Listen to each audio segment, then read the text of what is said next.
Wagwan, my people. Quick thing before we kick off. The views where you hear upon the Father to Father podcast, them strictly.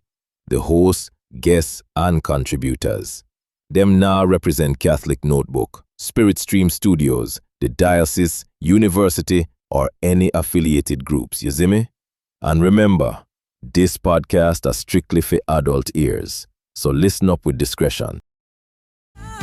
Welcome to Father, where life and faith meet. A place for the soul, where wisdom speaks. Hope in the message, strength in the beat. Welcome to Father, where life and faith meet. Hey, what's going on, man? What's up? Hey, not much. Hey, it's Father. Sometimes, we start these segments, and then I go, hey, what's going on, man? You go, ha, what's up? You do that, like, black man chuckle, where you're just like, ha, ha, ha. And then it throws me off, because, like, I'm expecting, like, like, hey, what's going on? Or, like, whatever, because I expect the inflection to go up, but you don't, and then you hit me with the, hey, hey. And I'm like, no, this ain't Father. This isn't. We got some segments where you hit the soft voice, but when you hit the soft voice in the first segment, it throws me off. It throws me off. I wasn't intentionally trying to do the soft voice thing. I'm more like laughing like a stepdad. I'm like, hey. You're like, I'm living in your house and you don't know why. I'm eating your fruit snack. You don't know why. You don't know why. Yo, hey, if you kicking your feet up right now, giggling, yo, open up your second browser. And even if you ain't, put some money on the books. We can eat the lights on. Capitalova.org. That's Father. Capitalova.org. F2F. Hey, you know what it is. Hey, also, leave a review. Like, we really need you to start leaving reviews and start sharing. Share, send it to people. We're getting a lot new listeners, and that's really cool. We're expanding the family. We're starting to keep track and keep numbers and everything like that. So that's been really fun, and really good for us. Yeah, it's nuts. I'm like going out into the community or going to different masses in different places and saying like, hey, aren't you the one who has the podcast? Like, I've been listening to it religiously and I think it's so fun. I'm like, oh my gosh, I never know how to respond. Yeah. I start with, I'm sorry. Every single time. No, someone every single time. Bro, I ran into someone, this morning actually, right? So I'm leaving and they're like, oh, hey, Dr. Gio, how's it going? I'm like, blah, blah, blah. I was like, oh, I haven't seen you in a while. Like, yeah, no, I've been busy. And they're like, oh, by the way, I heard you and your brother on the podcast. And I'm like, word? And he's like, yeah. And I'm like, have you put money on the books? And they're like, nah, not yet. I'm like, what are we doing? I don't know. That's the first question you go to. Like, oh, you listen to it? That's great. Did you give us money? Put money on the books. No, we had a good laugh about it. It was fun. Yeah, this time. The next time he sees you and he mentions it, you didn't put money on it for the second time? Put money on the books. That's a conscious choice. Yo, it's a choice. Yo. Here's a question for you. This one is actually kind of fun. Do you want $5 million right now? Or for the next 10 years, everything you have, everything you want to buy costs $1? Everything costs $1 for the next 10 years. Oh, easily that option. And if you try to buy something and sell it back, it reverts back to like you try to buy something. Like, let's say you try to buy like a $1 million house that is $1. Then you try to sell that house. Yeah, you sold the house, you get the money from it, but then now everything's back to its normal price. So you broke whatever it was. But if you bought me something, it's $1. I can't do anything with it, but I can keep it, but it costs $1. Oh, it's easy. Yeah, that's the best option for sure. You want to take the $5 million? No. $5 million in today's day and age can go away like water. But dude, I mean, if something has sentimental value to a person, because at the end of the day, that person puts value on something far past what money can ever buy. So if I decide to go ahead and get a signed autographed Tom Brady jersey and give it to you, even though it's at $1, I would cry right I know. there. I know. Cry. And that's better cry. than any kind of money that you'll ever resell it, because you're not going to resell it. You would also punch me in the chest. What? You would punch me in the chest, like on principle, because I would kiss you on the cheek. Yeah, absolutely. The minute you got that close to my face, you're gonna get hit. I'm saying you'd punch me on the chest in principle, and I'd be on the crater, like just holding it, like, oh my gosh, thank you. I'm gonna go full defense. Absolutely. Yeah. But But like, yo, I turned into like I would give into the impulse of owning a town. I have always when Hey, Piazza, you about to be owned for $1. when I tell you, I've always like old school Monopoly man. Oh, I've dude. always wanted to like build a Catholic university, build a Catholic town, build everything. Well, that's the thing. Everything's $1 for 10 years, and then it all reverts back to like whatever it is. So that means you get all the property value, all the whatever. So like you Yeah. build all this stuff. It only costs you like $100. Then the next thing you know, 10 years down the road, you're getting hundreds of millions of dollars into accounts. You're like, holy jeez, buckies. Brittany says she'd take the $5 million because the stress of managing all those assets after that is too much for her. Who says I'm managing anything? I got people to manage my money for me. I'm Nah, gonna own the nah, state of for- Iowa, dog. For her, she's like, nah. She's like, I can't do it. The state of Iowa will be the secondary Rome, That's and it won't make any sense. won't make any sense. It won't make a lick of sense. It's like, yo, every inch of farmland, you're like, yo, who organized the state? It's like, no, don't even worry about it, sweetheart. Don't even worry about We it. got nuns and priests all over the place. We got convents, we got monasteries, we got Catholic universities, we got Catholic lawmakers. nah, we nah. are going to be the new Mormons, but do it better. It's going to be wild. No, you know what I'd do? You know what I'd do? This would freak people out. I'd take a town, like a town that has like good area, good land, good whatever. Buy everything in the town for $1, and then just start filling it with educated black people. Educated black people with like you know, and also like you know, just black and divide it up into quarters, right? You divide the town up into quarters. You got, and listen to me, right? Listen to me. So on one side of town, you got like the educated, wealthy black people, like, ooh, yes, Clarence Thomas, here we go, boom, right? Thomas. On the other side of town, you got like the mixed race families, like Why are they on the other side? Like, wait, why are they on the because other they're side? the suburban families, dog. You need the suburban families. But they're mixed educated race. black people aren't. Huh? Wait, No, so if they get no. married to each other, can they go to the suburban? They will families? go to the suburban side. Once you get married, you got to go to the suburban side. I don't know why we're segregating the neighborhoods. You gotta go to the suburban side, dog. You can't be out here being a quarter zip and not like if you're a quarter zip and you're married to a white woman, you got to go to the suburban side. Forgive him. He has autism. We got to put people in totes. They got to be in their totes. They can't just like live where they need to live. No. But there's not gonna be like a black neighborhood, white neighborhood. That's not gonna exist. Nah. That can't exist. We'll just split our own people. That's what we do. No. Like so, it's all like a great. But the neighborhoods like blend into each other, so it's like this beautiful blending thing. It's more based on Gerrymandering. no, it's more based on Economic income. No, It's more based on a spreadsheet. No, shut up. It's based on the aesthetic housing. So basically, So how they look? what the housing? Oh, okay. The housing. Yeah, the housing. So basically, like how it is like you have like the ultra city style housing that blends into the suburban housing, that blends into more of like the rural farmland, that blends back into like more of the hybrid housing that goes back into the city style housing. So who's living out in the fields? See, you gotta ask one question and just pull the strings. This is why people don't like me. This is why I stay quiet in these meetings. Because all I gotta do. What you mean? Who's living out on the fields? You said there's rural land. Who's living out in the fields? Farmers.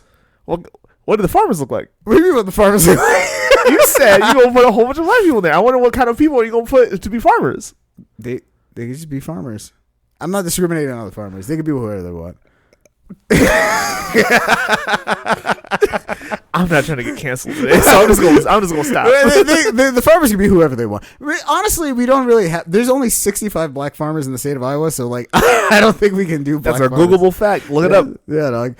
So like Irish people, I don't think that's really that much of a thing. I mean, if we really want to go back into the history of the United States, given its history, I don't think we want to pull on this string very much longer. What the Irish farmers?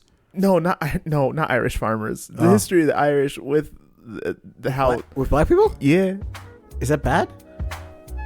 Well, we.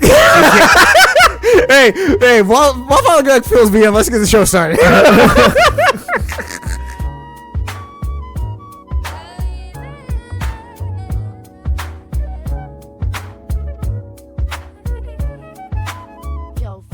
Hey, Dr. G, what's good?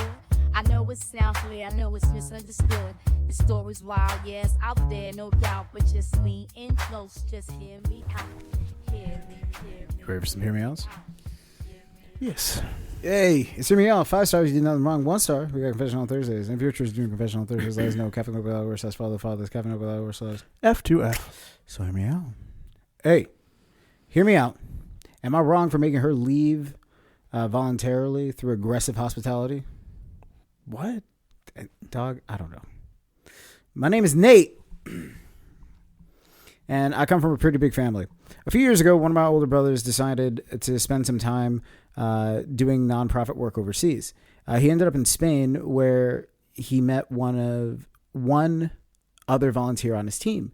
We'll call her Sophia. They became friends, started dating, and eventually things got pretty serious. The first time Sophia came to visit our family in the States, things didn't exactly get off to the perfect start. Between jet lag, everyone being busy, and mostly doing their own thing, nobody really got a chance to know her.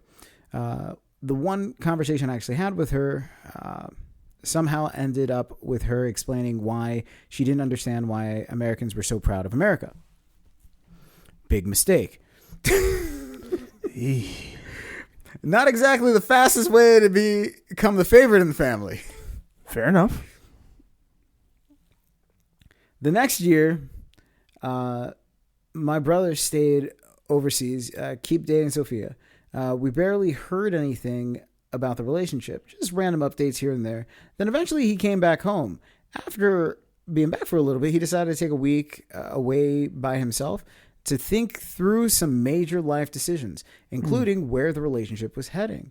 When he got back, he honestly seemed more like himself, more relaxed, more confident, like he had finally gotten some clarity.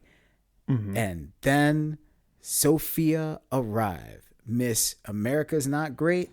It's okay. Okay. The funny part, apparently, my brother had suggested that maybe she wait before visiting because he was still trying to, end quotation marks, figure things out. So she just showed up. She decided to come anyways. Ooh. Okay. So now she's here. Literally sitting across the room while I'm writing this.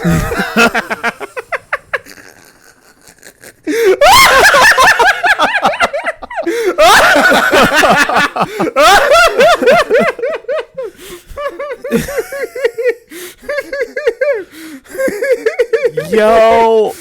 I'm sitting down eating a piece of apple pie. It's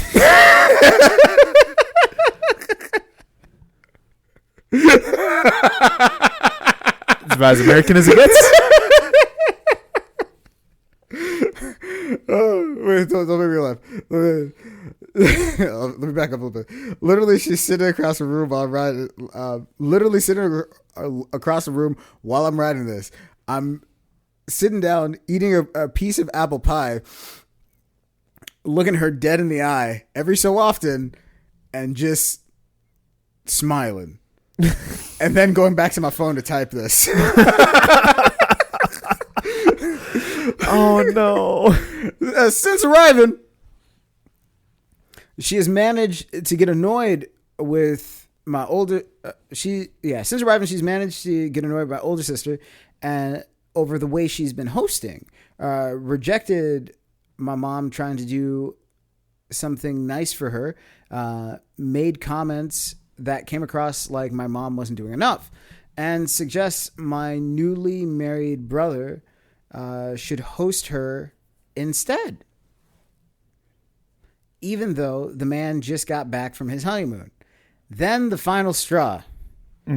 One of the little cousins proudly said, "America's the greatest place in the world." Harmless kid, super excited. Mind you, the 4th of July just happened. Yeah, people were 250th birthday. Come on, man. Immediately, Sophia turned to my brother and explained that that's just an opinion, and she personally disagreed. Oh no! Which, technically true, but also, come on. Nah, fam. So, You gonna take this healthcare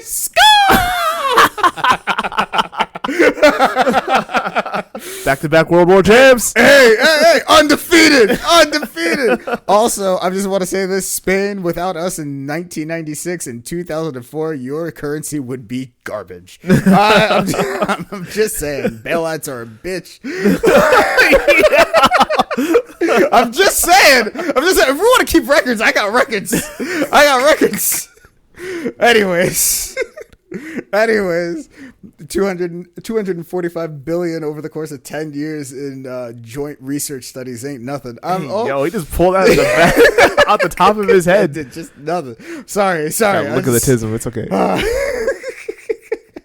So my younger brother and I responded in the only mature way available to us. We created a playlist consisting entirely of the most aggressive patriotic American songs and added more flags outside and slightly increased the general freedom per square inch ratio of the property.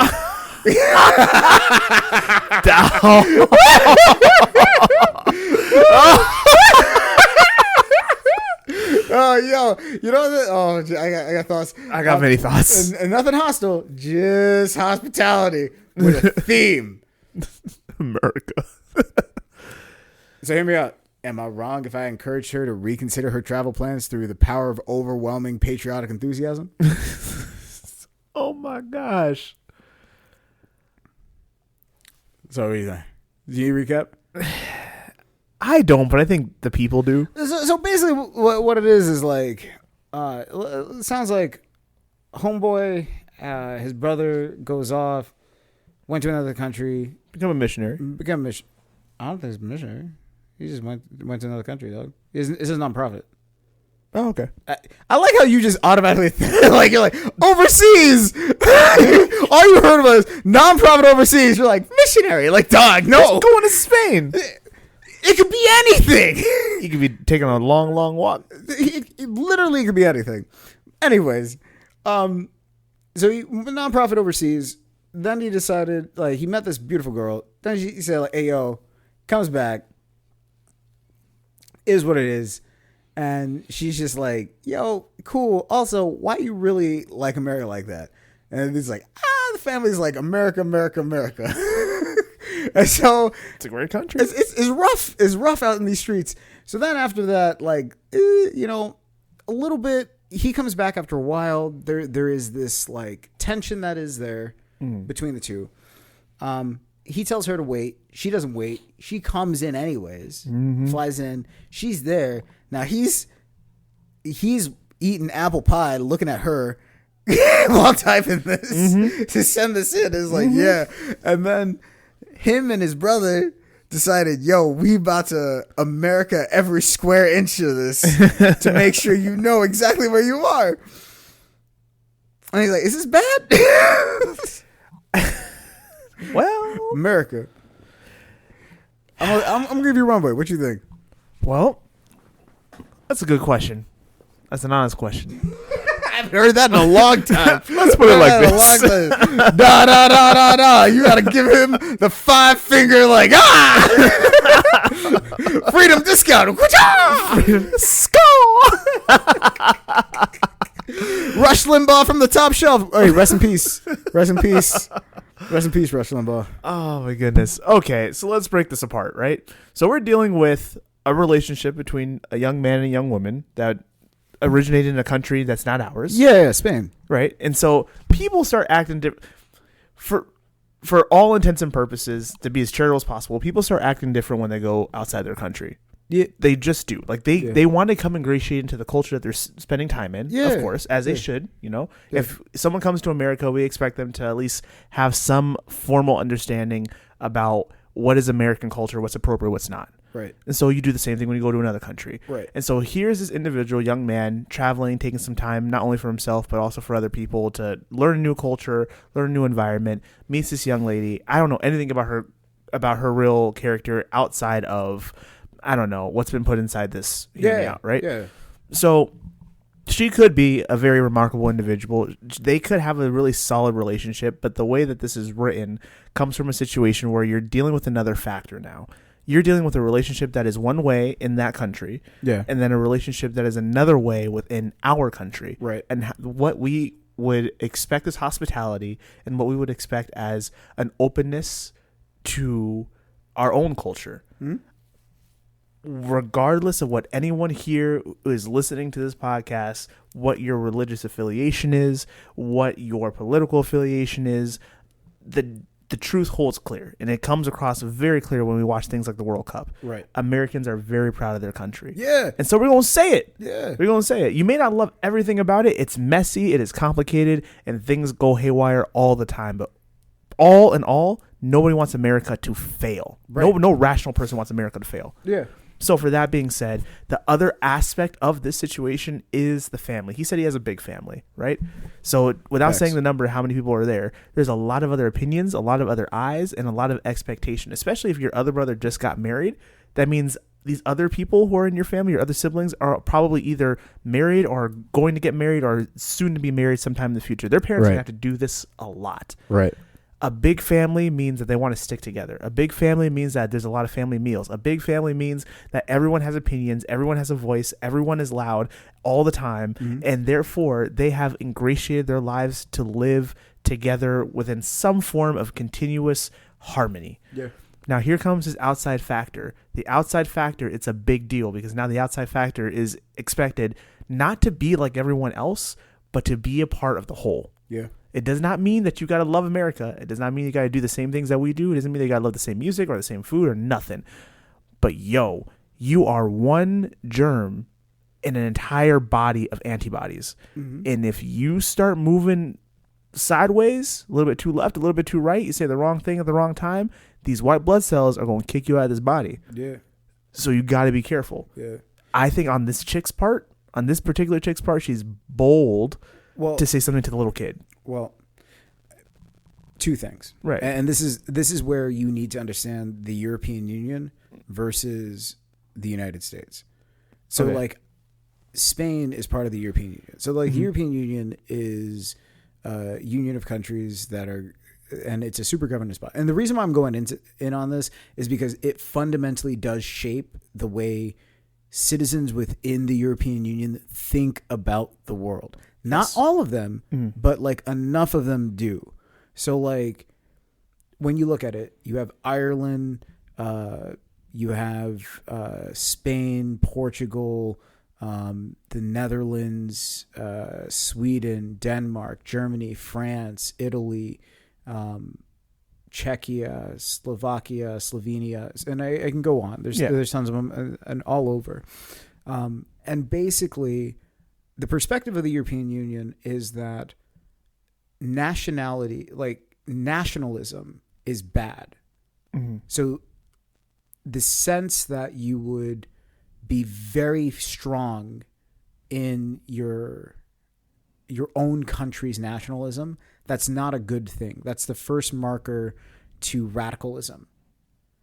And so going into a family where everyone is so hyper fixated on the culture, like the country itself, and you grew up in an ecosystem that tells you reject nationalism, accept a greater European identity, which is everyone is equal. We are all the same stars on a blue field of equality. Like that is the European Union. Well, where's the screaming eagle? Where's the Kid Rock with the mullet? Where's the Yeah, but that's the thing. Like this is the duality of the European Union, right? So the European Union's base level is we are all the same on the blue field. We're the same stars looking at each other, equal on the blue field of equality, right? However, when it comes to culture, you do have some leeway for culture, right? Well, if you're Irish, you have your Irish culture, but your Irish culture should not circumvent the European project. The idea of the European project is supposed to be bigger than what you are. Listen to the language. it has to be bigger than what you are, because it defines who you are. It is supposed to guide you in understanding who you are in your life. It's like a collective pot. Right? And so, like, I understand where she's coming from in that sense. If you're being taught that the relationship between your country and the greater world is not supposed to be one where you as the individual are hyper fixated on like patriotism, and patriotism is a bad thing, to see that and not to have a very measured approach is odd. Yeah. Especially if you are not exposed to that on a regular basis. The exact opposite of that is individuals that are of the right within the European Union. So you have this, and this is where you see, for example, Hungary. Like this is the eastern countries in the European Union. So Finland, Latvia, Lithuania, Poland, Hungary, Czechia, Slovakia. And guess what? These countries also happen to be Catholic as well, because the idea of the European Union, the European project, conflicts with the Catholic understanding of God being that source that your identity is drawn from. And so you can't really indulge in the European project without rejecting Catholic ideals, because part of the European project is accepting plurality of everything, including your own faith, dampening your own faith. Now, some of them will argue, well, you don't have to really dampen your own faith. You just don't have to engage in it in a way that can be. And as soon as you say that, that opens you up to a lot of different things. Yep. And so you see a divergence is once you get into Bavaria, which is Eastern Germany, and then you start looking at those blocks of countries, even as south as Italy, you will get more of a hostility towards the European project. They will still be part of it, and they're like, oh yeah, no, we'll be, but they're more like hostile participants.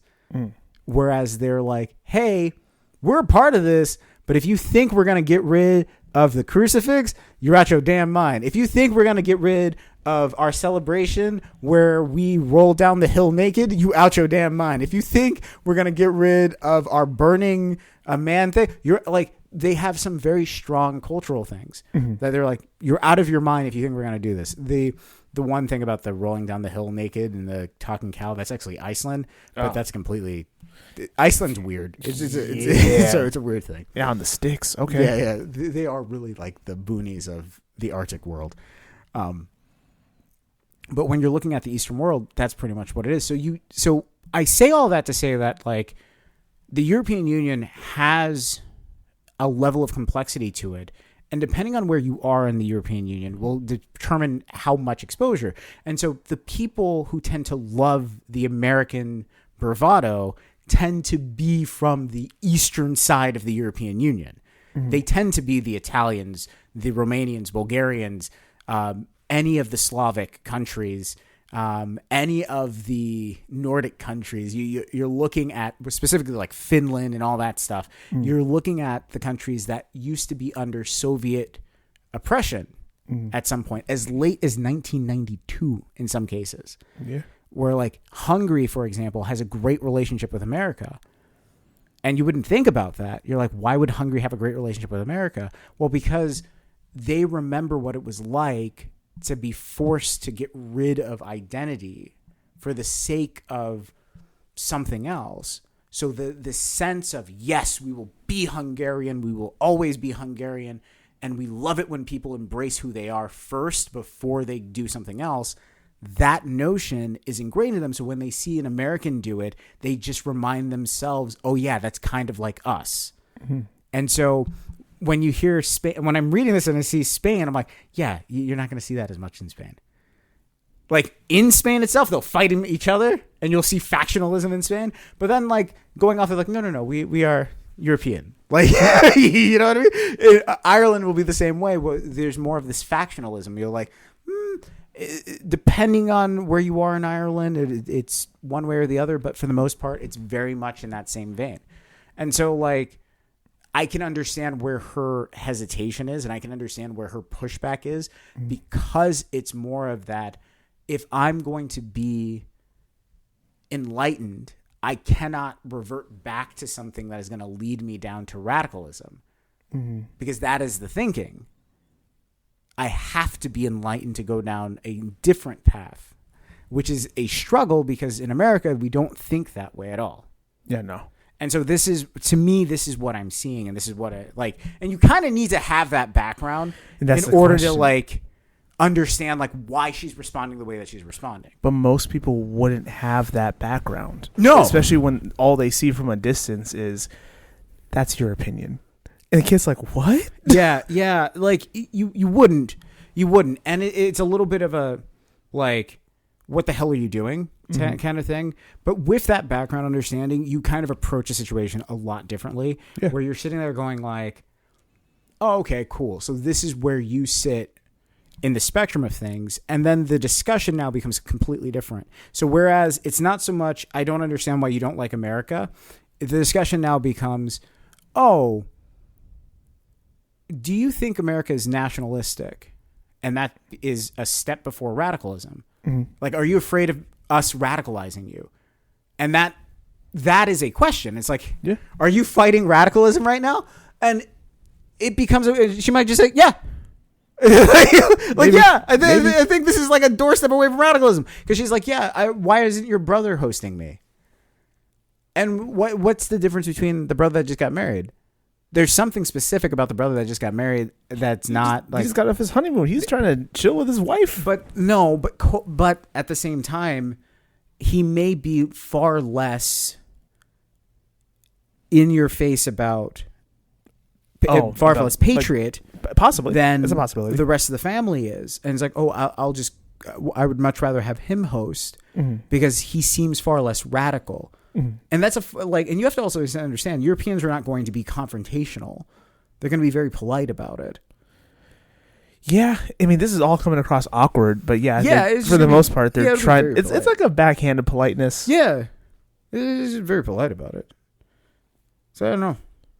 That's wild, bro. Like, the whole entire situation is not ideal, but No. also there's just a breakdown in conversation. Like, Yeah. like trying to be able to communicate what exactly what I know this. I'm using semantics here, but like what time everyone's on. Yeah. Like, you got the parents thinking like, yo, is this person for real? Are you going to marry this individual? Because we haven't heard anything about her for a while now.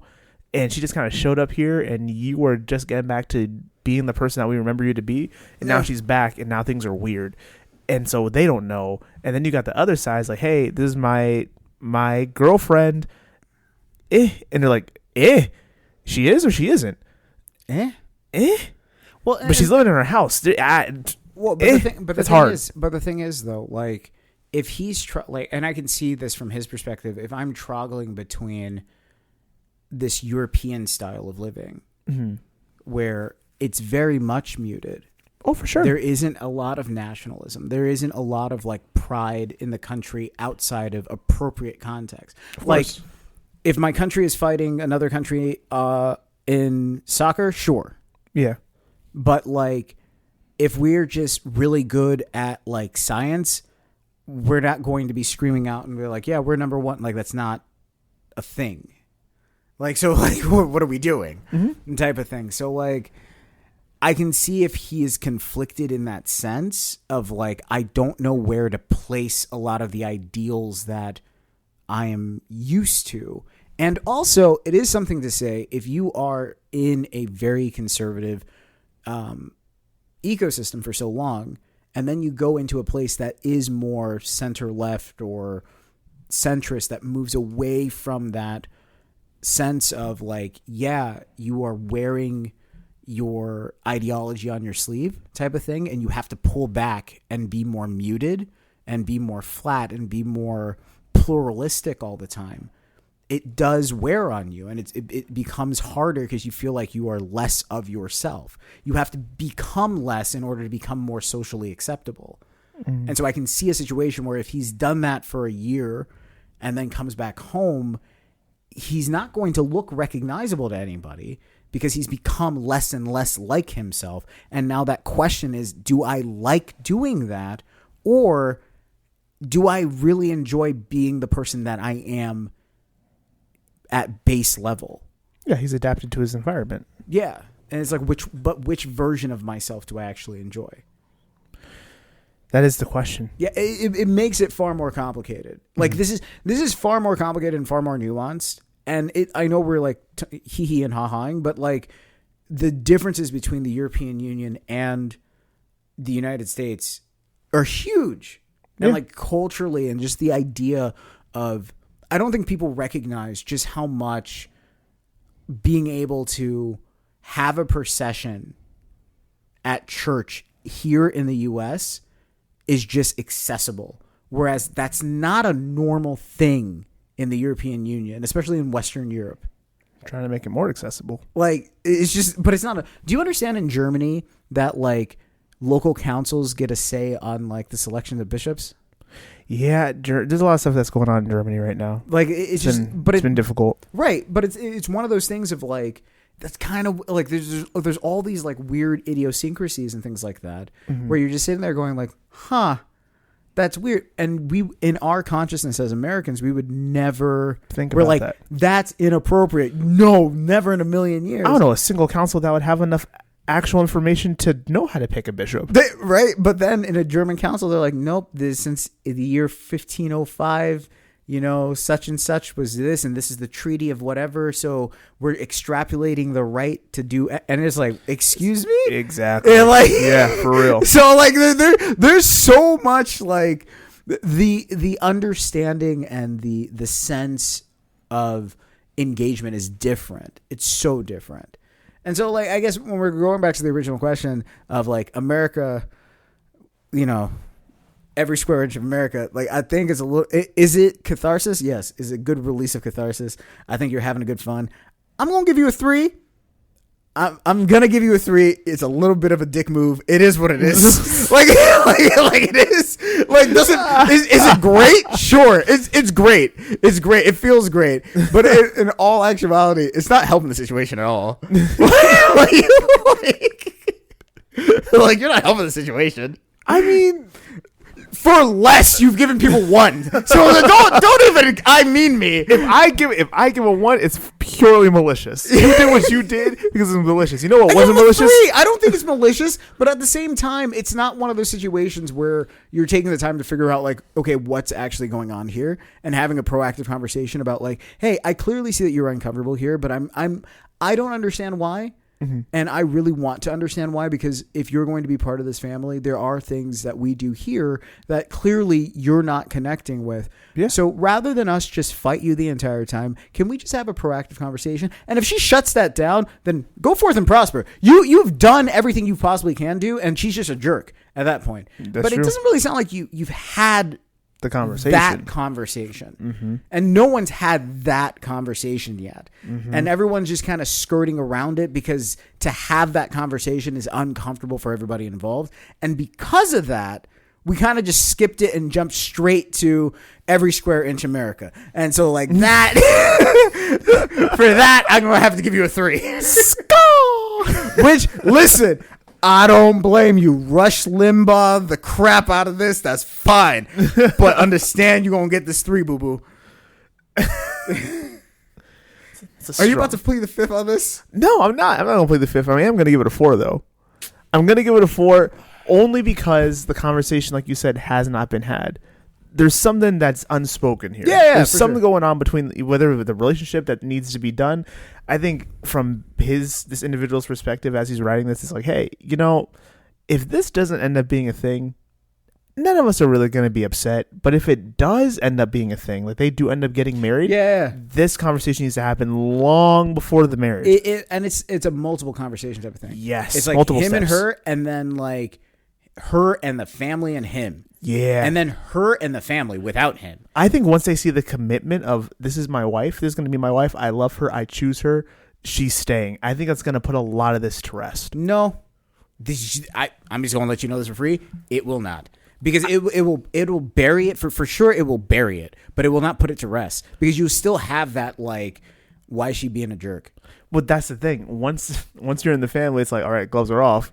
I'm just gonna say that. That's what it is. That's what it is. Right now, they're still trying to be polite, dog. They're still trying to be polite. No. Like, once you're in the family, like, hey, why you being a jerk? I can't say what I'm gonna say. They're gonna turn around and be like, this totalitarian pizza again, and they're gonna be like, don't you eat like bland potatoes and boiled cabbage? How did you get this Hy-Vee pizza and shut up? Like, I'm like, that's not gonna be good. It's not gonna be good. You pay 60% in taxes, and half your health care comes from the U.S. Shut up. Like, Yo, I'm gonna add Eagles. Yo,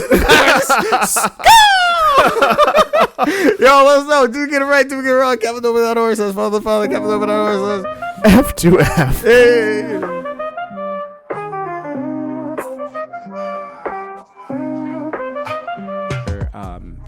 Father Greg and I can talk about different Bible stories that we like, we grew up with. You know, some of our favorite Bible stories. Today is my turn. I'm going to talk about Tobit. It's the only book in the Bible that talks about St. Raphael. That's it. Like, that's it. We only got one. We don't, like, that's the thing. I like the angels, but we only talk about St. Raphael and Tobit, and he didn't do much. I mean, kind of, but. Yeah, no, that's fair enough. Not really, but anyways, Tobit was the blind man. Anyways, he no, for real. The book of Tobit is about like Tobias, his son, not really Tobit. Tobit actually got blind very early in the book. He's like sleeping outside his house, and then all of a sudden, poop in his eye. He's like, bird poop. I'm blind now. Oh no. I mean, yeah, I guess. Well, because here's the thing. Tobit was supposed to go marry Sarah originally. And then Sarah has this thing. We don't know why it's happening, but 7 of her husbands die. Everybody who marries her, the night that they're supposed to consummate the marriage, they die. And that's it. And so now it's Tobit's turn because according to Jewish law, like, this is supposed to be the thing. And he's sleeping outside. And then he gets bird poop in the eyes and he becomes blind, so he can't go on the journey anymore. So now it's down to his son that has to go on this journey. And he pulls his son aside and is like, listen. We all got to take one for the team eventually. But this is your duty under Jewish law. Also, 7 of her husbands died. So do with that as you wish. Forget about my blindness. Don't even worry about that. Focus on getting there safe. I don't know about you. Have you ever done some at school, gotten in trouble, and you're in the car ride home knowing you're walking into possibly the last day of your life? Yes. That's what that trip must have been like for him. Yeah. Because all I'm thinking about is, how does 7 people die? Well, but you see, that's the Succession? That's the same thing that he did. Because he was walking, he was just like, man, I don't want to do this, man. How am I supposed to do this? 7 ain't no coincidence. 7 is an act of God. What did she do to have God say, nope, not today? But 7 times. 7 times. 7 times. Not once, but 7 times. That's LeBron James' announcement numbers. Not Yeah. 1, not 2, not 3, not 4, not 5. Golly, not 6. 7 times. 7 men died. Which keep us in mind, she right now is probably the most wealthiest woman because all of those men had to give dowries. I'll tell you this. I am. Wait, no, other way around. She's poor because like her dad had to give dowries to all these men. But then he got it back because they're dead. So like, it works out. I'm over the top upset that I'm getting another invite to her reception to bring another gift. I know the Lord says 70 times 7, but this ain't what he meant. How many times is this going to happen? Yo, and it's a week long. It's Man, a week long celebration. That's 7 weeks. 7 weeks of the year. Golly. Now this is number 8. So he gets called up and he's like, yo, it's number 8. So he's walking and there's a dude fishing and he's lamenting. He's like, Lord, why me? I didn't do anything. I've been a good boy. I didn't do. And then the dude fishing is like, yo, stop whining. Help me catch this fish real quick. That's one says. And he's like, okay. And he tells him like, yo, when you catch this fish though, be very careful to separate the gallbladder, the heart, and the liver.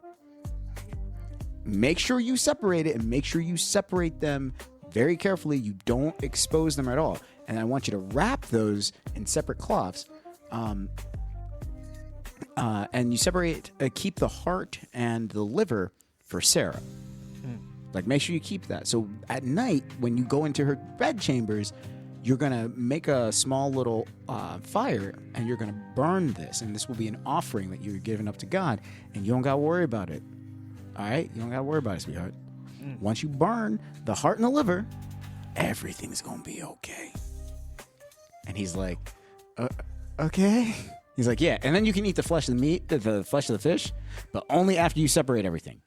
I promise you, if you eat the heart and the liver and all that stuff, and you don't separate it, that's on you. I'm doing what I can right now. Thanks, wise fisherman sage, for your wisdom. Dude, it kind of felt like a Zelda game, where it's just like, hey, come here. And you're like, I don't want to. I said, come here. You want to finish this journey, this quest, and not die? Come here. And you're like, why? It's like, yeah, you gotta cut it up in a certain way, and don't eat this and don't eat that. Like, what are your qualifications, sir? I'm a fisherman. I'm a fisherman. Plot twist: the fisherman was Raphael. Yeah, it makes sense. That was the it. healer of healers. Yeah. But here's the thing: Tobias had to fish, and like the Bible makes it clear that he didn't know how to fish. And so he just like threw it in, and then he's like, and pulled the fish out. And he was like, I'm a great fisherman. I'm like, dog. I'm like, okay, fine. So he takes it, and then he goes to Sarah. Now, even equipped with this knowledge that all he has to do is burn the heart and the liver in the bridal chambers, he'll be okay. He's still shaking in his boots because Saint Raphael, the angel, didn't reveal that he was an angel. He just said, do it and don't ask questions. Well, every time they say be not afraid, people are halfway through a stroke. So Yeah. I mean, yeah, I guess. Like, because Tobias was like, who are you? He's like, do you really want the answer to that question? He's like, nope. It's a gallbladder and heart, right? Gallbladder and heart. All right, cool. Sounds good. So then it's the wedding night, and he's shaking in his boots. And Sarah's like, hey, buddy. So it's the wedding night. And he's like, are you ready? And she's like, it's not going to happen. So, like, I don't care. Could you imagine? Like, in the bedroom chamber, she looks him dead in his eye and just goes, good luck. No, dog.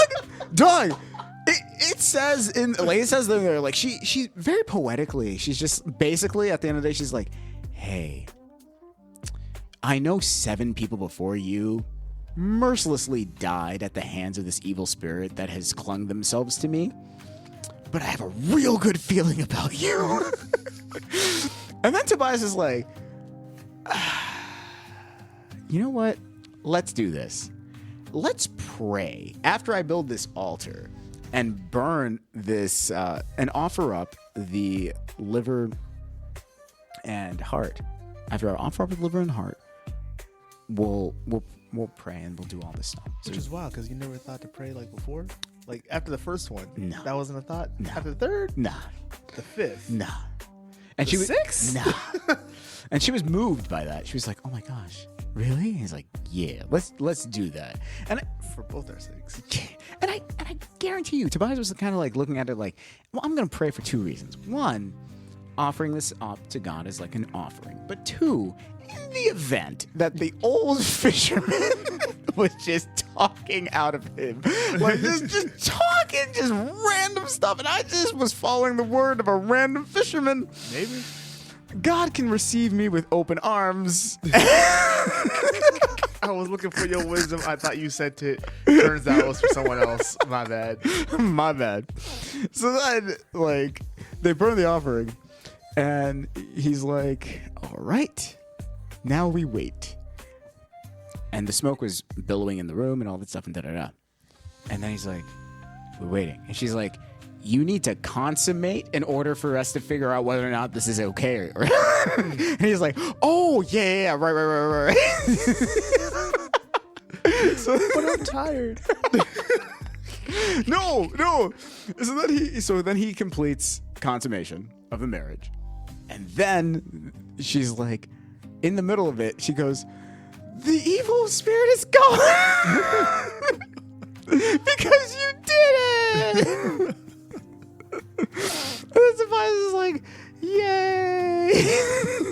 mean, I know they're both relieved. Yeah, She has a husband. He has his life. He was. His dad, like her dad, was also relieved because he was in the room. Oh yeah. Yeah, that's true. because they were That's in how the that room used as to well. go. Yeah. Like the two representatives for the family were in the room. Oh my So- gosh, like that stepmom. Yeah. Like the mom of the the mother-in-law. Yeah. She was in the room. She just Yeah. got tapped on my shoulder. Hey, you're doing a good job. What? It's to verify, like, like that's how they used to verify to make sure that there was no funny business of like, oh yeah, you claimed this and it doesn't turn out to be like, oh, she was supposed to be a virgin and you were like, no. And, like, it's like, yo, no, we have both patriarchs in the room. They consummate the marriage. Both patriarchs shake hands, like, good sport, doom, we're done. Yeah. And that's how it was, and which goes to show you. 7 times this was in the room, and 7 times he had to look at the other man and go, I guess God said no. Like, At this point, I feel I would be hard pressed to believe that they weren't casting lots at some point. Like, I'm sorry, you got 2 guys in the room. You sitting there looking at each other like, "Hey, you think your boy's got it this year?" Like, I feel really high about him. They did. They legit did, because at the beginning of Tobit, they talk about this whole situation where like they were trying to take the cousins and whatever, and then someone said, like, one of the uncles was like, "Oh, we have a cousin in Nineveh named Tobit that's gonna qualify. Let's use him." And then Tobit, like, that night was like, "I'm gonna sleep outside. It's a beautiful night. Oh, my eyes." What about my boy Matthias? Nah, Matthias has a little iron. Don't choose him. What?